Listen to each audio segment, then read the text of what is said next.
Lugesin hiljuti ühte teie artiklit, kus te tõite välja, et isegi kuni üle 50% inimestest ei teadvusta endale oma unehäiret.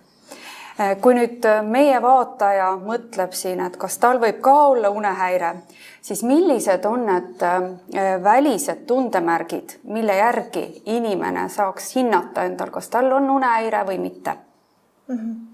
No kui me räägime sellest unehäirest nagu unetus, siis unetuse puhul tõesti, et kas see häirib, siis üldiselt on see päevase toimetuleku halvenemine, et päevane väsimus, et siis, aga et kui ei suudeta uinuda soovitud aja jooksul, poole tunni jooksul reeglina või ärgatakse korduvalt öösel, ärgatakse reeglina liiga vara ja sellega käib siis päevane üks või teine tegevuse häiritus kaasa, et siis see on ilmselt juba välja kujunenud unetus ja kui sellised lihtsamad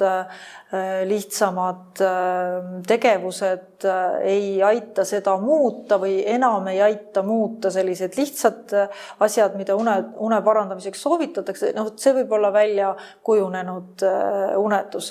Aga uneapnoe on jällegi selline huvitav häire, et tegelikult ärkvel oleval inimesel praktiliselt ei ole võimalik kindlaks teha, kas tal tegelikult ikkagi on uneapnoe. Et kõrva-nina-kurguarstid küll vaatavad kurku ja näevad seal teatud nähtusi, seal on märke, mille puhul võib järeldada, aga uneapnoe tegelikult on häire, mille diagnoos selgub ainult uneuuringul.